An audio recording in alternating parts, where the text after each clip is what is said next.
Ako si Ara. Isa akong mangangaso. Sino ka at anong ginagawa mo rito? Pasensya na. Hindi ko kasi maalala yung pangalan ko. Nagising na lang ako sa tabing dagat kanina.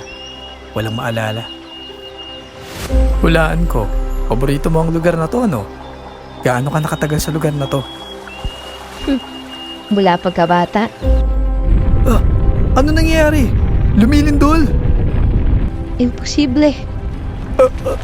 Buwan ba yan? Oo. Ang may kaapat na buwan sa buhay ko.